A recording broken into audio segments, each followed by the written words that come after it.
Good morning, guys. Welcome to the I Want to Believe show. And this is a very unique time to have a interview, but I'll just bring you into what's going on. So I invited Tracey onto the show, and this is kind of the only time that really works for both of us. Well, I was kind of busy this afternoon, so I just thought we'll have a freestyle chat with Tracey and get to know her a little bit more. So, awesome. Tracey, welcome to the show. Thank you so much. Yeah, it's a challenging time, maybe, but we both have kids, so I know. Gotta get them off to school. Full-time thing as well, right? Yeah.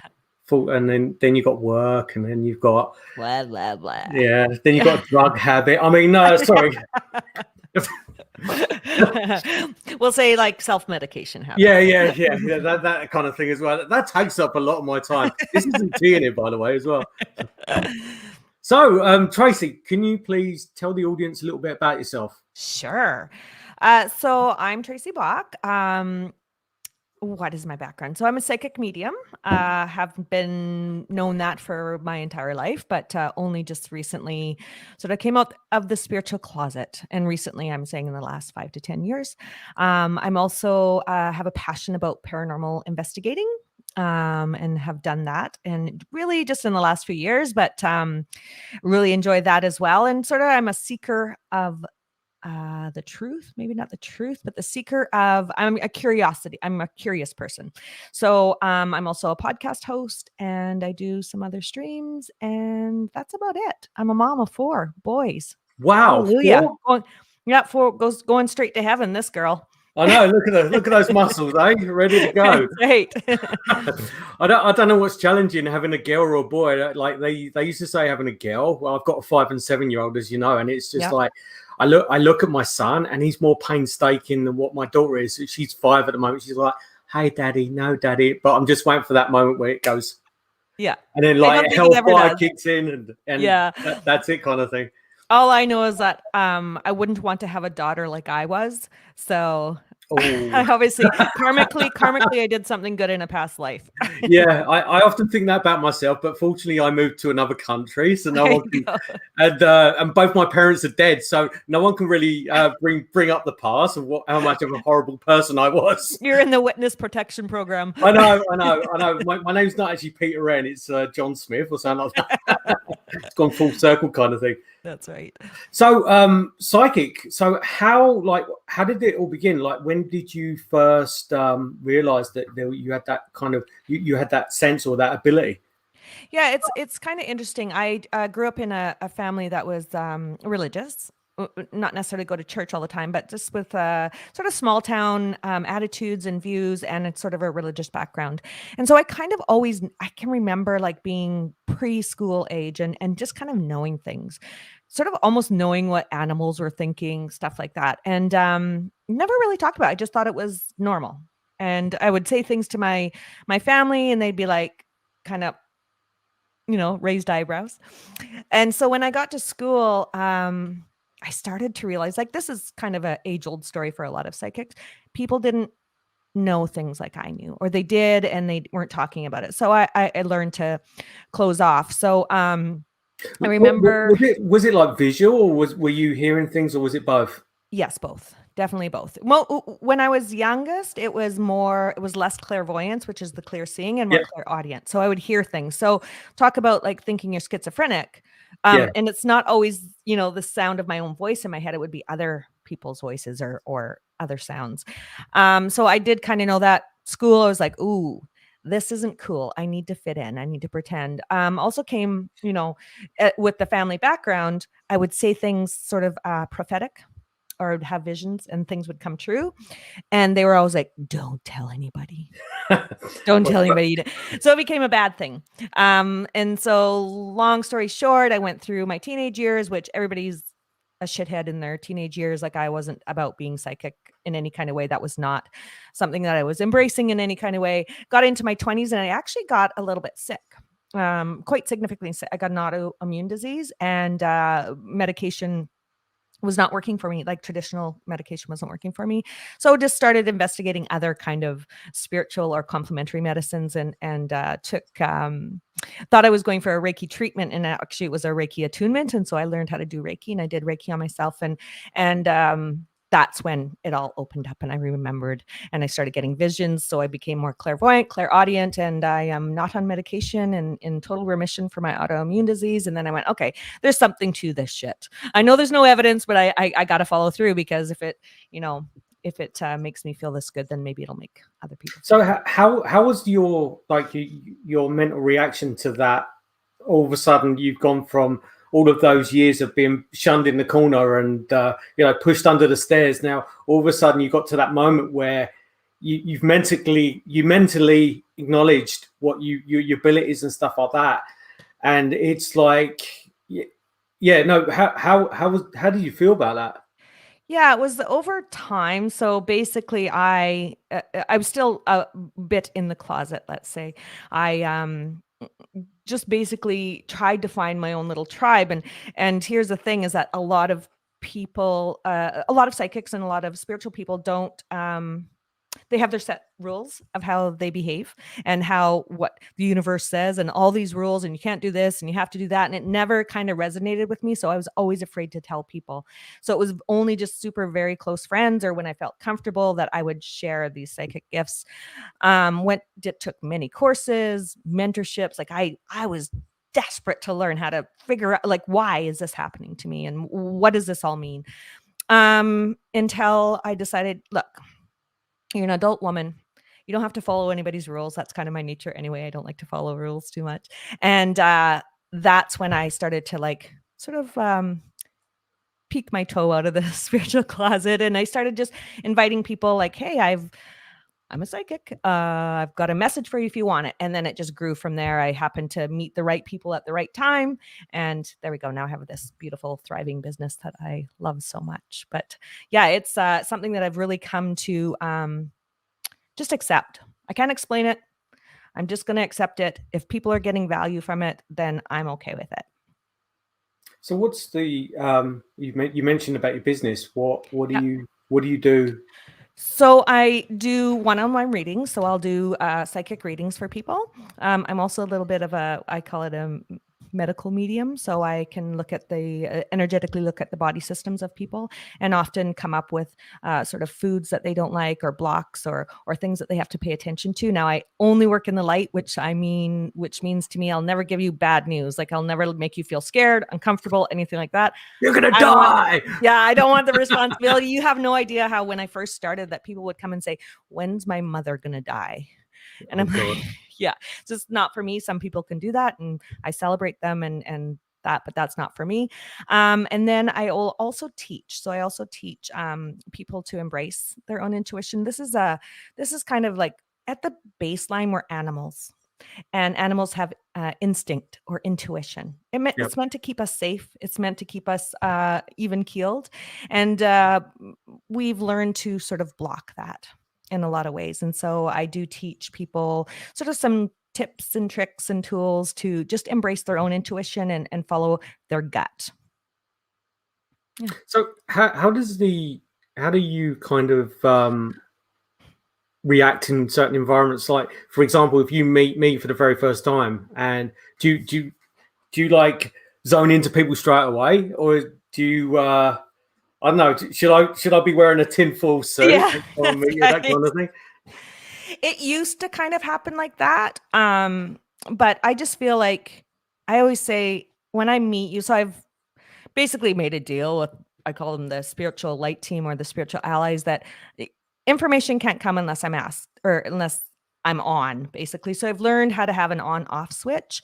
Because to me, if I'm walking up to somebody, a stranger in a grocery store, and saying, hey, your dead mother's here, or I have this information for you, it's kind of like, I always say, it's kind of like walking into the bathroom when somebody's going to the bathroom.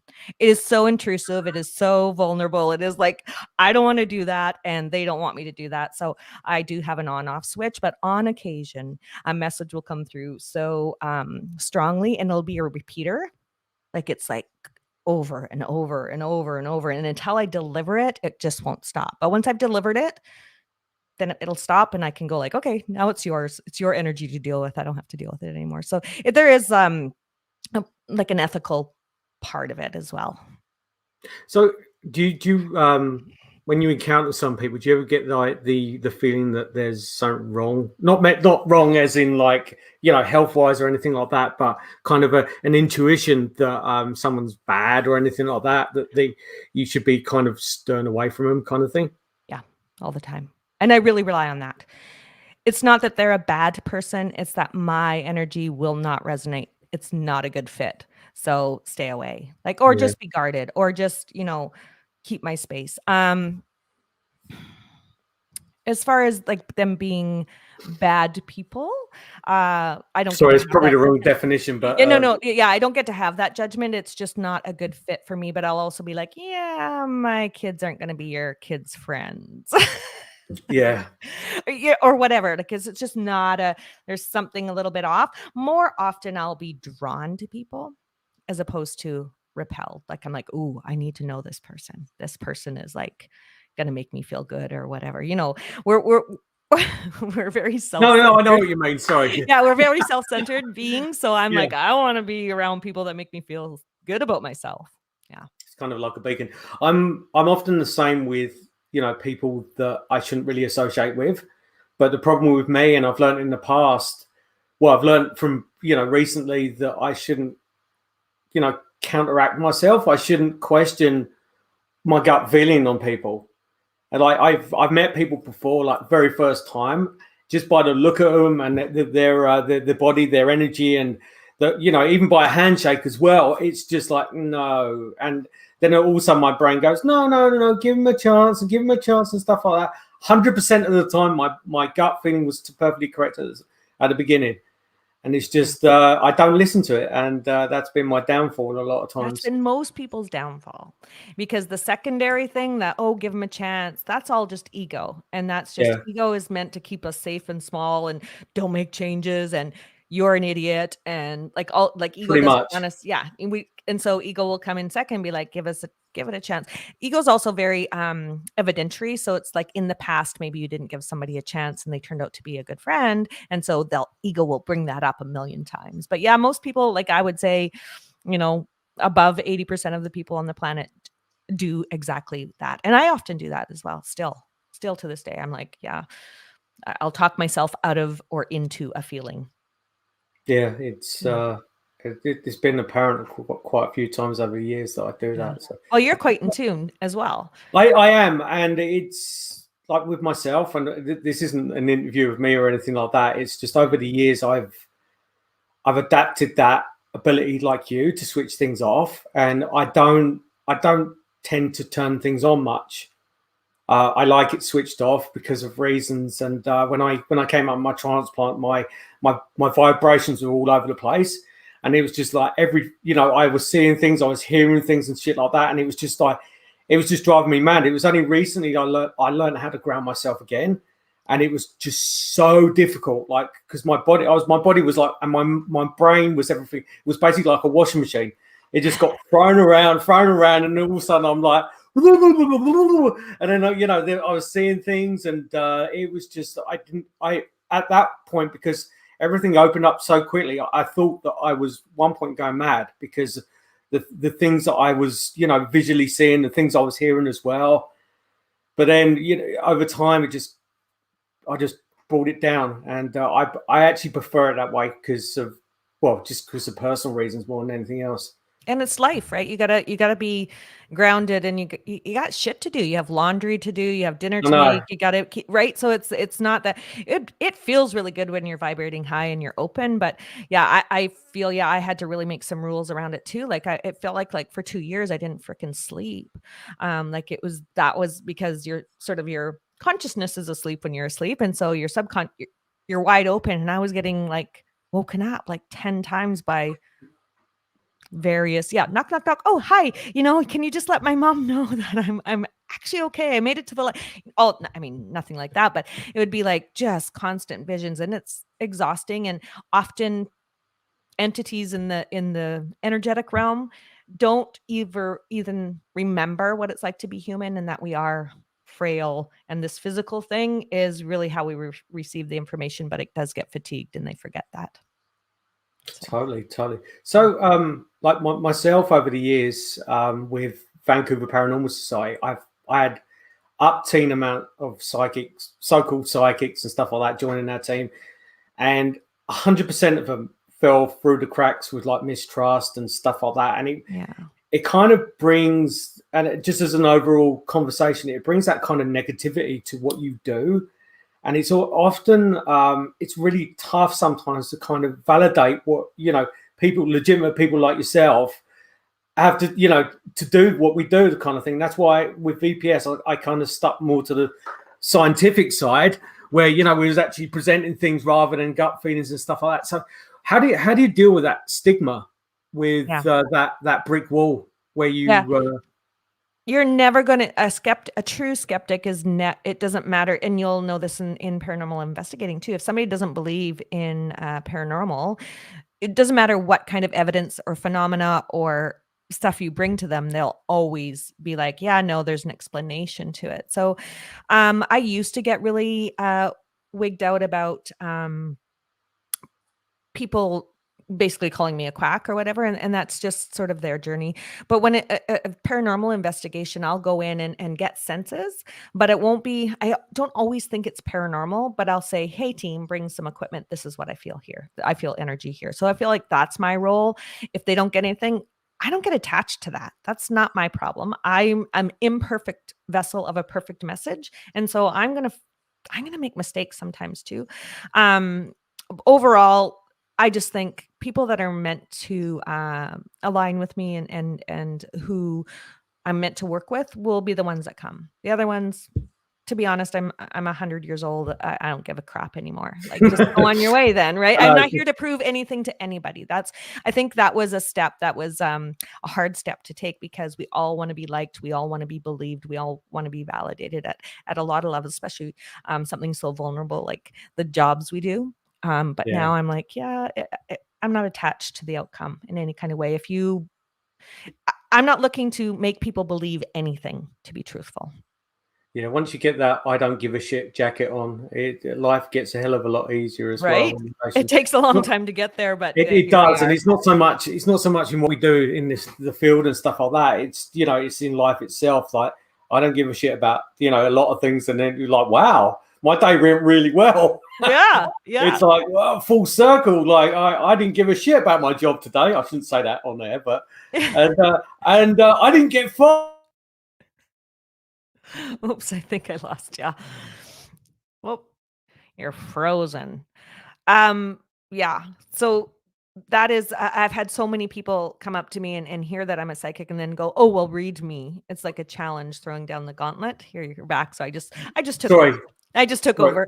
So I was telling a story that I've had so many people that have heard I'm a psychic and throw down the gauntlet and say, okay, well, read me. And I used to take it as a challenge. Like, I got to prove myself. Yeah. I don't, those people that now do throw down the gauntlet, I'm like, yeah, no, I don't do, I've hung up my cleats. I've hung up my sword. I'm not doing that anymore. But I used to, like, really, and it's funny because no matter what I would say, it was always, nope, you're wrong. So for instance, I had one gentleman say, okay, well, read me. And I said, well, there's 3 friends here that died shortly after in a car accident, shortly after high school. Nope. I'm like, oh, that's really weird, because they're presenting 2 died immediately and 1 made it to the hospital and died after. It was like shortly after. It was after high school. They're high school friends. Nope, didn't happen. I'm like, oh, that's weird. And then another thing, I'm like, oh, there's a family history of thyroid. Nope. All this thing was no. So finally he got on the phone to his mom. And he's like, does our family have thyroid stuff? Yeah. Both of your aunties, I'm on medication. Like, so they do have a thyroid issue. And I'm like, hey, what about those friends? And he goes, it wasn't right after high school. It was 3 years later. Oh, so I'm like, please. You're never gonna, okay. Yeah. I'm like, oh, see, so I guess I was wrong. So I actually gave him the gift of letting me be wrong, because it wasn't specific enough for him. But I'm like, so the more specific you can be as a psychic, like give not dates, because dates or even names, but something very specific. That's the only time that you have a chance for them to embrace that part of spirituality. It's definitely, like, because well, it's the same with us as well, I guess, to like paranormal investigators and stuff like that. It's having that element of proving yourself to people. Like you only get that that 5 seconds of engagement with someone. Like if you're a psychic or whatever, I'm going to a client to say this is what I found and stuff like that. And that few seconds you have, it's paramount that you get their trust straight away. Otherwise, you'll know just by their body language and stuff like that, whether they're drifting away. It's like, oh, that sounds like a car, and you're like, okay, just take it as it is, and I'm just going to go off into the distance, kind of thing. Yeah. And what I appreciate about you in particular and your group, our group, is that you present it as, we don't know what this is. Like you're not saying it's a ghost. You're not saying it's whatever. You're not defining it as a certain paranormal activity. We couldn't find a source, a physical source that created this sound or this picture or whatever. We did all of these checks we don't know what it is, and present it to the person, and then they get to decide. So empowering a client or a person or whatever, just give them the information and they get to decide. I think that's really paramount. It is, and it's also like on the flip side of that, it's important to know the equipment that you use as well, and have an understanding of how it works. So then you could, for example, I put on our Facebook page yesterday some pictures that I got from various locations and stuff like that, and I had a little blurb on there about the type of camera I used and the kind of questions that I've had in the past, and how my camera's been modified to accommodate with like light glare and orbs and stuff like that. And it's knowing that when you have that piece of evidence to provide to a client, where you've got, okay, I've covered all the bases here, rather than you saying, oh, here's a picture of a stick man that was dancing on top of your fridge. There's evidence for you. Thanks. And then you just ride off into the sunset, kind of thing, not mentioning any names on that. But here's all your ghosts. I know, and my K2's lit up, and all of a sudden that becomes that's the center of attention as well. And it's like, well, could it be that there's EMF around, like normal EMF, it's hard to get away from EMF in today's world. It really is, no matter where you go. I typically don't use EMF anymore anyway. Yeah, it's hard. It's so like the only point on this planet where you can use like an EMF meter and get zero EMF, no radio frequencies and stuff like that, is right in the center of the North Pole. And that would be the only place where it'd be a controlled environment where you won't get any variances like that, but you might just get a slight chance of radio frequencies, or you might get something coming down from satellites and stuff like that. That's why you usually with me, not so much my teams or anything like that, because they go off with K2 meters and stuff like that. It's normally with temperature, because if you're in that environment, say for instance, you and I are in a room, and with the doors closed, and then we're asking various questions, and we get kind of a response, and then all of a sudden the temperature changes. We can go, right, okay, what could possibly be the natural reasons behind it? And you could say, well, the furnace is kicked on, Peter. Or you could say that someone's opened the door and come into the room, and it's introduced cold air from outside. All of those variances are visible, and you can experience that, and you would know the natural reasons behind it, rather than your EMF meter suddenly spiking, and it could be anything. I'd rather have the something to focus on that is readable, to say, right, okay, I know the reason. I don't know why this has just gone off for whatever reason, and that's the tendencies to doing what I do, and so it's worked. Like temperature with me has been kind of like the key over the years with investigating as well. Yeah, and I mean, the K2s I think have their value for sure in some instances. Like I like when they're responsive. So be like, hey, if this is an yes answer, like you're communicating with an entity or whatever, an energy, make it go green or make it go red. And if there's a response, that's a little more intriguing, but it's not, like I say, proof of anything. It's a phenomena. But if and then you're silent for 5 minutes and it doesn't move, okay, well, that's something that we can't explain, maybe. Yeah. So it's knowing your equipment. I agree with you. It is. And well, on the flip side of that, if a spirit is capable of making a K2 flicker, they can turn the light on and off. That's the way I look at it. Good point. So Good point. anyway, Well, sorry. this has happened often when I've done other streams where these lights, they flicker and then my other lights go off. But then it's like, well, I don't know, is somebody using too much power in my house, or do I not? It's always it's never cut and dried in the business It's that we not are in. actually. No, it's not. It's nothing like that. I've actually got an interesting story about a K2 meter, a residential case I did. It was about 11 years ago in Vancouver. It's one of the very first ones I did in North Vancouver. And the woman, the client, was saying that there was spirits coming up and down the stairs and stuff like that. So we basically set up camp on the bottom of the stairs all night. There was me and a couple of other investigators, and we were there. It was back in the day where I didn't have to go to bed at 9 o'clock at night. You remember those days, didn't you? I hear you, brother. What time were we texting? 5 a.m. this morning? No. Yeah. And you can go to bed at like 2 or 3 o'clock in the morning and then wake up next day feeling great. But now it's just like, no, if I go past 12 o'clock, my brain just I have a 3-day hangover from lack of sleep. I know, totally. It's not even drinking. That's the thing as well. It's just like my brain's just gone dead. But we set up. There was 4 K2 meters on the stairs, and it was about 2 o'clock in the morning. And the lady we were with, Carol, she turned around and said that just out of nowhere, she said, if you're upstairs, because we could hear creaking on the floors, could you please come downstairs? And then we didn't hear anything on the stairs or anything like that, but the K2s lit up in sequence as like someone was walking down the stairs. And I was looking at it and I was like, and then like we were looking at each other, and like it got to the point where the last K2 meter was like 2 steps up, and it just stood lit up. And it was like usually with K2 meters, if there's like a mechanical reason why that it's set off, like a walkie-talkie setting off or a cell phone and stuff like that, it stays in that position.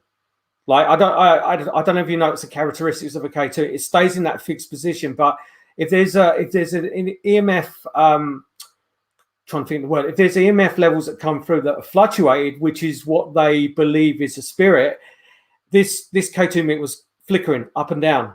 Gotcha. Like to a point where it's going like from green to red, green to red, and green to red, and stuff like that. And it was like, and we're looking for like cables and stuff like that. No explanation whatsoever. It's incredible. So cool. Yeah, and those give you like the goosies almost, because it's like, okay, this is unexplained with a K2. Yeah, love it. So what do you think is the misconceptions about being a psychic? I know we kind of brushed about the skeptics and stuff like that, but what do you think that the the misconceptions that we're all kind of enlightened, and that we know things more than other people, or that we're not just normal people, or that I call them the woo-woos or the hippies.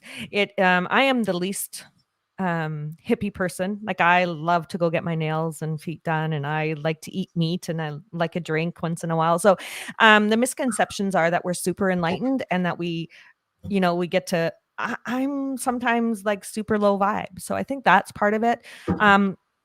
Also that psychics are going to solve anything for you, that they're going to tell you what to do. I feel like if a psychic is telling you what to do, you should run. A psychic should be, presenting you with information. Here's what your allies are saying are for your highest good, but you're supported no matter what decision you make. So I always, and if you have to go see a psychic every week, then the psychic isn't doing their job. Yeah, that's the overstep of the threshold of what, even like our side as well, like on the scientific side where we do investigations and stuff like that. You don't go to a client and say, well, okay, we didn't find anything, you should go and get psychiatric help. That kind of thing. It's that point where you say, okay, this is we didn't find anything, or this is what we found, goodbye, kind of thing. And that's what we're there to do. That's our mandate. And it's, I guess there's an overlap there in what psychics do in relation to our side of the field as well.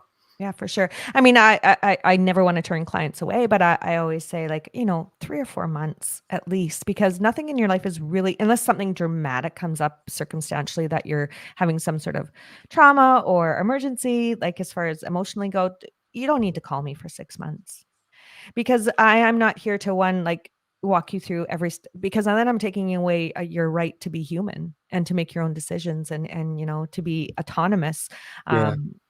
If it's, I also, so really I am not meditating every single day. I am not, wearing vegan organic cotton clothing. Smoking weed and That's right. Doing none of that. Like, that is just not me. So I think that is a misconception, is that we're not normal people, but we really are just normal people. Well, for me, I feel like, well, maybe I'm a little abnormal, but no, we swear, we have our own challenges. We do not live in bliss every single day. We're just human at this level, but maybe we just have a tool set that helps us get through some challenges with a little more ease, perhaps.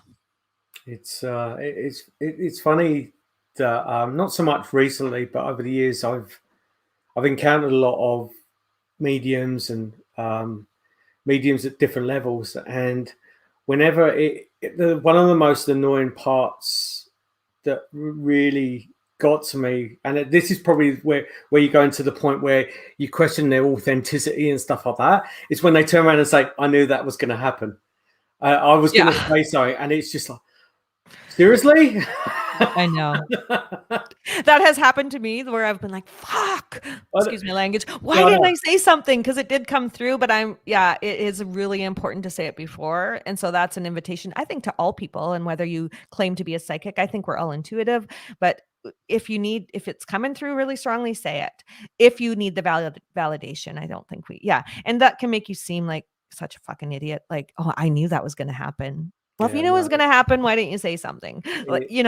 Especially if it was something that could prevent maybe some pain or some trauma or some whatever, like, say something. I don't know.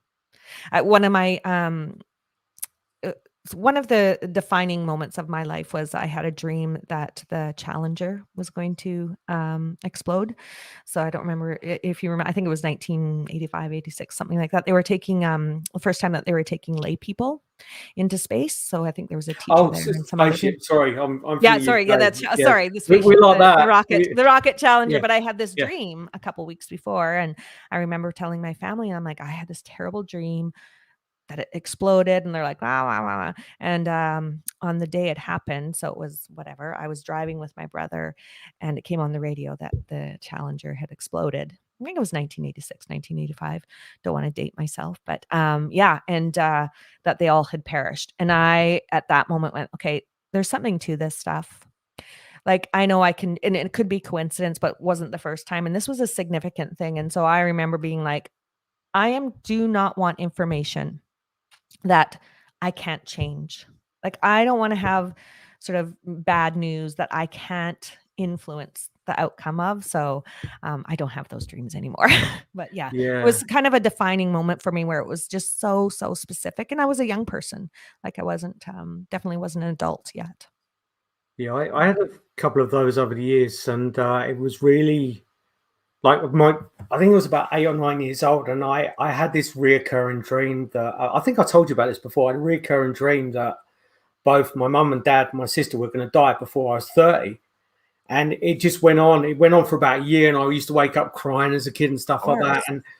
And then it went away, and then every year or so, I'd have it cut. It would start again, like, for a couple of days, and then it'd just go away, and then it happened. Like, it was just before my 29th, just before my 30th birthday. My sister was the last one to pass away, and it was just like, fuck. And there was another one as well, where I had this reoccurring dream where when I contracted liver disease over 10 years ago, and I dreamt that I was gonna die, and I dreamt that I was visualizing. And this is before we had kids. Like, at that time, kids weren't even on, like, weren't even on in the equation or anything like that. I dreamt that my wife was walking along with a girl, arm in arm, and this girl had long curly hair. My daughter, long curly hair, and she was waddling along like little girls doing stuff like that. And that was a reoccurring dream that I had, and I thought to myself, because I wasn't a part of that dream, it would be, I wasn't around. And then, lo and behold, we were, 3 years ago, I had my transplant, and went back to Kidderminster to recover and stuff like that. And we were walking along the mall, and all of a sudden Janina was walking ahead with Emma, and I just froze dead. And it was like, this is a dream. And then I suddenly realized why I wasn't a part of it, because I was holding Mason's hand.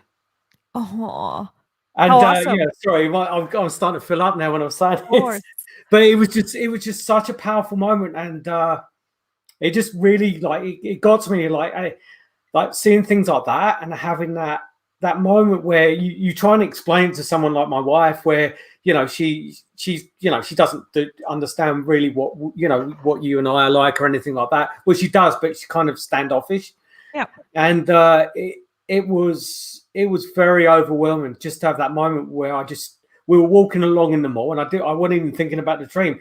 Then all of a sudden I'd see her walking away with Emma, and Emma's long blonde curly hair, and it was like, there it is. There it is, kind of thing. And there's been things like that over the years where I sometimes wish where I could switch that off. Yeah. And it's like turning that thing off, because sometimes you don't really want to know about things like that. Yeah, I'm sure you didn't want to know that your family was going to be deceased. Like no, that was at the time, because my mom had gifts, and and that's where I got embraced when I was younger, because I was seeing a lot of things when I was younger. And I'd have sleepless nights when I saw my nan when she died, before my dad came back and told the family. And it was all various things like that. And then with my mum, because she was so spiritually inclined, it was that kind of cushion where she sat down and explained to me about the her vision of the universe and how things operate and stuff like that. And that helped me. That was what I needed. Otherwise, I would have probably just gone, totally off the rails at a younger age, which I did anyway. But that,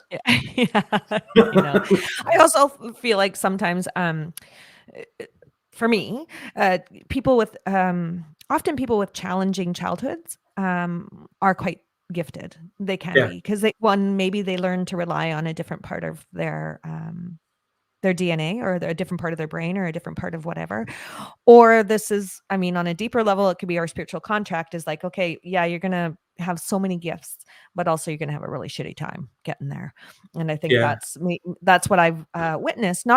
Certainly not all psychics, and certainly not all people that are gifted have challenging upbringings, but some do. And also another point is often near death experiences will open that up for us. And I know I've had a couple, and you definitely have had one. And so, yeah, it's kind of like it opens it up even more. And you were even saying, like, after your transplant, it was like wide open. Yeah, it was going to the near death experience, having that when I got into that second coma. Yeah, that definitely opened my eyes up to a lot more things with myself, like mentally as well. It was like, obviously you see things around you, and things started opening back up again. But I was more conscious about myself as well. Right. And I was able to take a stand back from myself and say, okay, these things are not right. And that's why I was able to address them and say I got diagnosed with ADHD. And it was things where I knew, I'm impatient, and I have, I don't have the, I'm not 101 ADHD where I have to continue to write things down and stuff like that. But I have kind of some traits in relation to that. And then when I came out of it, it was like me taking a step back and looking at myself and saying, right, this is not right. And I was almost blaming the transplant team for the first few months when I came out of transplant, because I noticed all these things are happening with me. And then my transplant nurse turned around and said to me, do you remember what you were like before? And then it was only me asking, people that were close into my life. And they said, no, Pete, you haven't changed at all. And it was just like, wow, okay, there's some significance in that as well, kind of thing. Yeah, just an awareness, maybe. Yeah, that's amazing. It is totally. So did you just brushed upon a near-death experience yourself? Mm-hmm. So what tell us all about that? Yeah, so it's so hard to kind of quantify, but when I was young, when I was about 5, I'm not going to go into like super detail. Yeah, it is somewhat private, but basically I choked. Or I lost oxygen from a choking, and I maybe I think I was about 4 or 5, but I remember this quite clearly. It kind of things like it was fearful, peace, darkness, and then all of a sudden bright. So I didn't have the tunnel experience with this one. I sort of just, it was almost like I kind of opened my eyes and I was in this field of flowers. Like it was I don't know about flowers, but it was every imaginable flower. And I was sitting, this is going to sound so bizarre. Yeah, I was sitting I've on run Jesus. myself, so yeah, I was sitting. So I was still a small being, like I didn't have a sense of body, but I was sitting on a person's lap and being sort of like, you would with a kid doing the horsey ride or being bounced up and down. And as I looked back, it was Jesus Christ. I don't know how I knew it was Jesus Christ, whatever. And he was saying, just look at all the flowers. And then I would look at the flowers and they became beings almost. Like, this sounds so bizarre. They became little almost like humans or little entities, and they were able, I could hear what they were hearing. I could feel what they were feeling. There was so much joy in that. I was so peaceful. They were making me laugh. Jesus told me jokes. I remember just laughing and not wanting to ever leave. And I did. I don't remember the trip back, but I just remember waking up and being like, that didn't happen. I was such a wee being, but it changed me for a long, long time.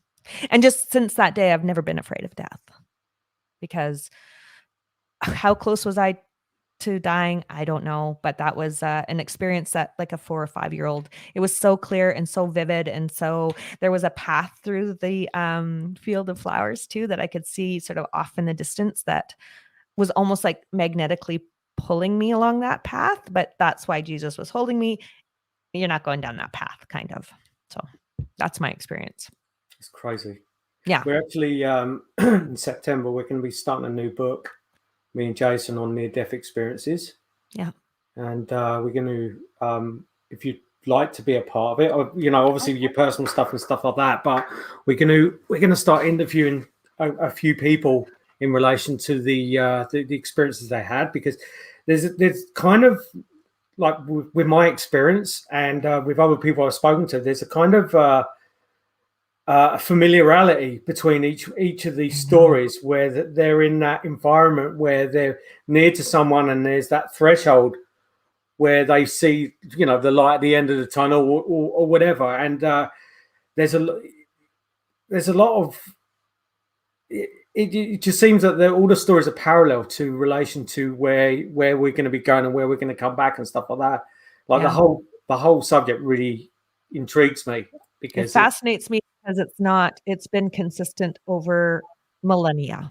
It has, and it's definitely going to be. If you'd like to be a part of the book as well, we can interview for that as well. And it's something close to my heart as well, because my story, like I never spoke about the story until we were interviewing a friend of mine called Angela, and she's over in New York, and she brought up about her near-death experience when she had a car crash. And it was just like, my jaw literally dropped, because everything that she was saying, and it's like identical to yours as well, where that point where you were in euphoria and you felt that you wanted to go over to the other side. And I wanted to go. Like, I had kids and stuff like that. And I had 2 young kids, and I'd all of this behind me. And all I wanted to do was go to that point beyond. And there was that person there saying, no. And it's there's parallels to what you said as well in yours as well. And it's just beautiful subject. I think it's fascinating to me, because, I didn't tell a lot of people about it, because it's so confusing once you come back from that experience to, like, put it into words. It's almost something that you can't describe.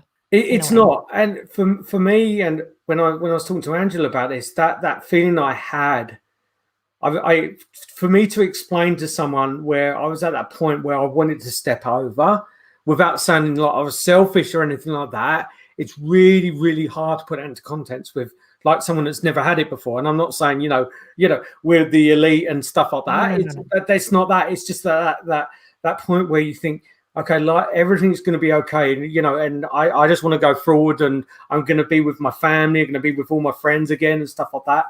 And it's hard to put that into words. And you realize that, like, you're not choosing to cross over at the expense of losing your children. It's like this kind of awareness of, I'm not losing anything, I'm only You're gaining. not, and that's a beauty. Like, I don't want to sound dark or anything like that. Like, I have no fear about dying, like, whatsoever. Me If too, yeah. I was to die tomorrow, I'd be missed. Don't get me wrong, by a few people, but it would be.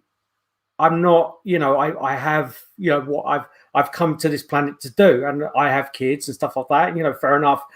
I may not have spent as much time as what I should have done with my kids and stuff like that, but I've accomplished what I wanted to in life.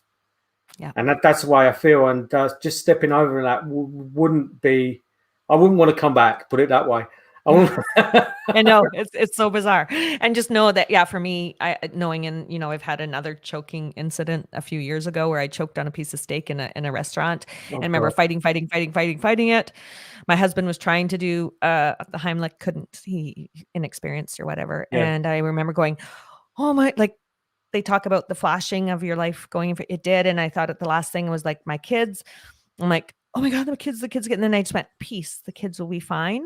And I blacked out, and I woke up on the floor of the restaurant. So embarrassing, with a big, huge piece of steak beside me. As it turned out, the people that were right next table next to us had just finished their first aid or whatever, their St. John's first aid, and said to my husband, do you need help? And he said, my wife's choking, I don't know what to do. He grabbed me. I'd already gone dark. And so he was able to, talk about, like, honestly, they were right next door, and they had just come. They were having their celebration dinner because they had passed their course. Blimey. So there's something to do with this choking thing in me. I don't know what it is, but I just make sure I don't go out for a meal. I'll never order steak again. It was a milestone, and I've never been back. I'll next time, if you and I ever go out for dinner or anything like that, I'll be like, Tracy's drinking soup tonight, and that's porridge. It. Give the girl some porridge. Are you okay, Tracy? Are you okay? Yeah, that's funny. So you've got now, obviously, on the flip side of what the spirituality and stuff like that, you're a paranormal investigator as well. Yeah. So what are you how is that balance between the scientific side and the spirituality side? How does that manifest when you investigate? Yeah, it's interesting because I do go with, I feel like this body is my tool. That is, like, it's a paranormal tool in a way, or it's an energetic tool. So I have a bit of equipment. I always go in really not wanting to know the history. Obviously, with some historic buildings and things like that, you're just gonna know. But I really don't want to know. And so balancing. When I first started, I was like, everything was paranormal. Like, everything that went on was paranormal. And then I really learned that energies are heightened when we go into a paranormal investigation. So am I picking up on your story, somebody else's story, just the energy of the room? Like, I can't really just only rely on my psychic bit.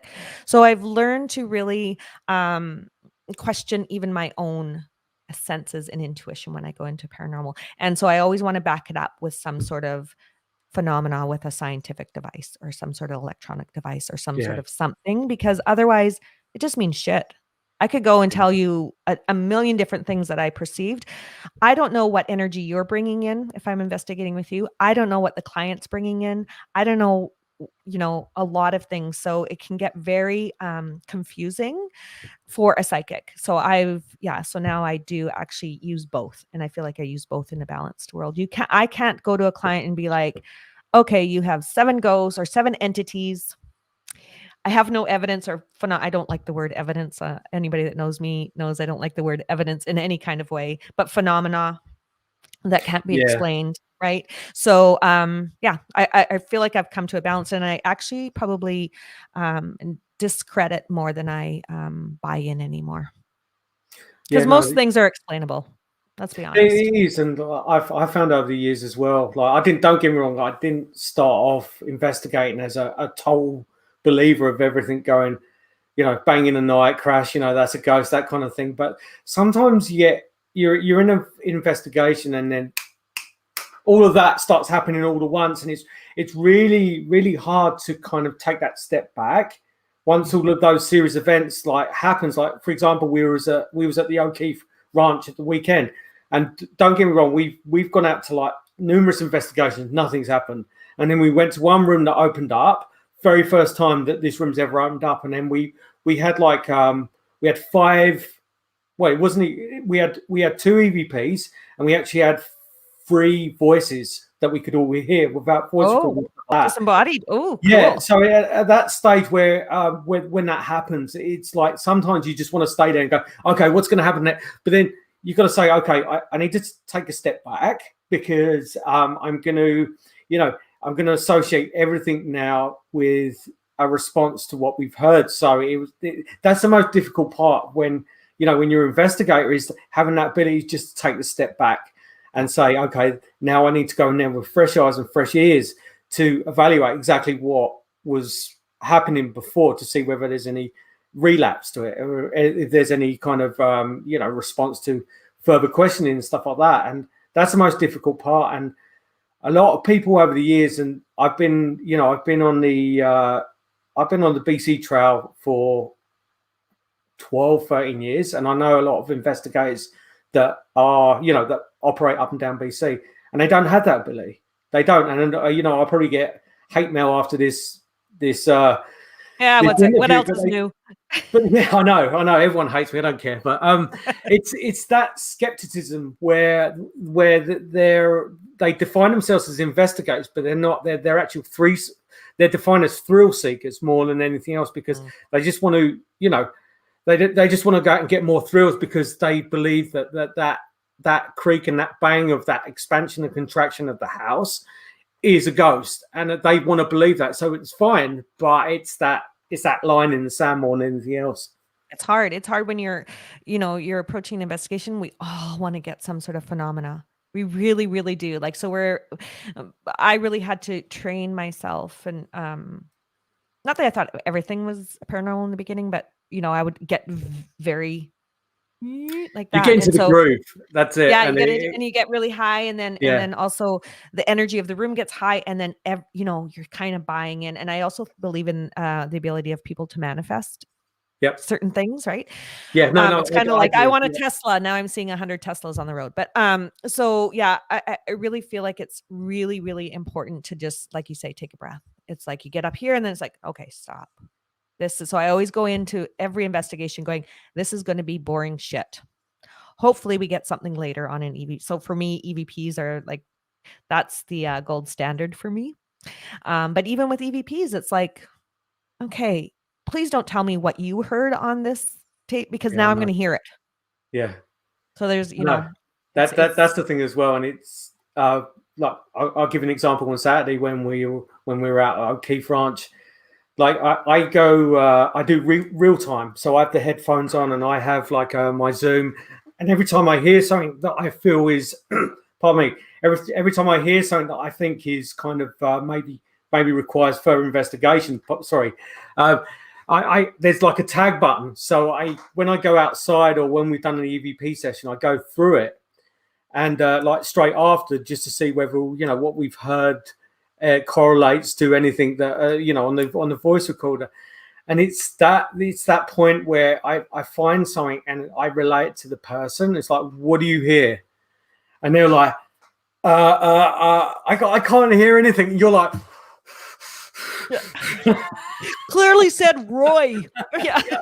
And you're like, and it's like, no, I can just hear heavy breathing. You're like, for fuck's sake, it's saying help me. And you're like, just fucking hear it. And you're like, oh shit, I've gone over the threshold. I've actually told you what I've heard. I know, it's so hard. Like, slap. It's that. But, yeah, I love, for me, an EVP, I love when they we get a phenomenon where they answer the question that we've asked. And that's happened a couple times for me. I just love it. But like you say, I don't want to hear, help me, or I don't want to hear what you hear. I don't want to know what you hear, because I know, I will hear it. I am that person. I will hear it. So it is that, and it's that point where you go, okay, I can hear something, and it doesn't sound like it's mechanical or it's coming from outside. And it's like, okay, so if you heard John and I heard help me, it doesn't matter. Like it's a find, and like you say with the word evidence, it's not evidence. It's something that we found, and we will present that to a client, and then it's up to them how they interpret it.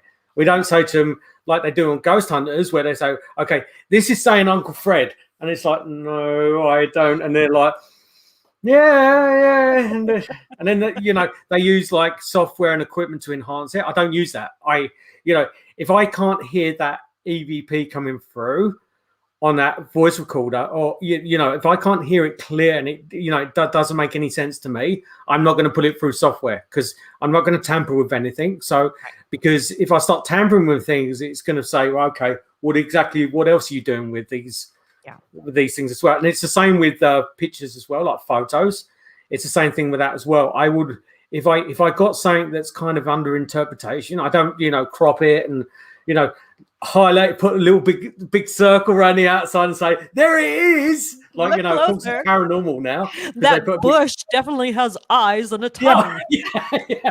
Yeah. Can you see the demon in that bush? And it's so it's that concept more than anything else. It's challenging, but it's I don't want anybody coming to my house and telling me a bunch of noises that I have is actual ghosts, because my kids won't sleep after that. Do you know what I mean? Not that I mean, especially haunting. The word haunting for me is challenging and annoying. I don't like to, there's very, very, very, very few hauntings. I feel like it's activity. You and I are very much alike. Like the word haunting to me is very Peter Sellers, like haunted house on the hill and stuff like that. And it's just so overused. And when I started investigating in Canada, like that word would come up so many times, and it used to grind my teeth, like just hearing that word. And then what's the other one as well? Reveal, like they do in Ghost Hunters and stuff like that. A reveal? What is it, like Showtime? We're gonna have like can dances on the stage. No, here's your picture of Uncle Fred, and you're like, and you can hear him. Yeah.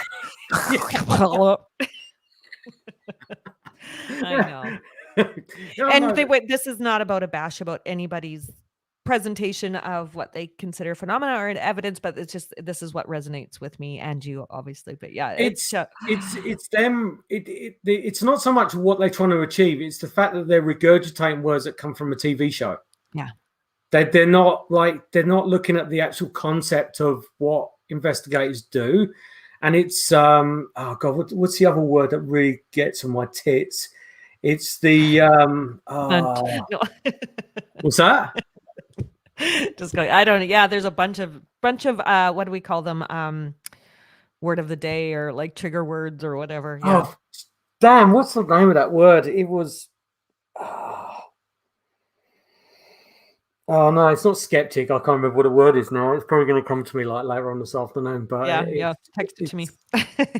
It's just that it's that concept of like other words and stuff like that, and it is painful, especially coming from where I come from, and where I'm not saying that the Brits were like the origin of paranormal investigators and stuff like that, because it dates back like hundreds of years back into China and places like that. But with us, before we got like the most haunted and stuff like that, it was a credible field, and it was it didn't get Hollywoodized or anything like that. And then coming to Canada, where you've got that kind of North American mentality towards things, where everyone watches Ghost Hunters and Ghost Adventures and stuff like that, and they believe that that's what the concept should be. It's like it's really difficult sometimes. Yeah, and not everything. Yeah, certainly not every investigation is like that. And I actually think that a lot of the paranormal TV shows have value. They have to be sensationalized, because otherwise it would be boring as shit. So I feel like entertainment wise, they're like phenomenal. But the other point is not even getting evidence or phenomena in an investigation doesn't mean it's a ghost. And that's the other thing too, is that I like being a medium. If I'm channeling your grandfather or your mother, they're not a ghost. They're just like energy. Do you know what I mean? So sometimes it's like energy. So not everything is a ghost. I don't like that term either. Like everything's a ghost. I got ghosts because I'm hearing them talk. Well, no, maybe you're just open to different kinds of energy of communication, right? So it's not all a ghost. Yeah, pretty much. Pretty much. Okay, well, that's it. We're at the hour mark. Fun. Good. Thank you, Tracy. Thank you. How fun.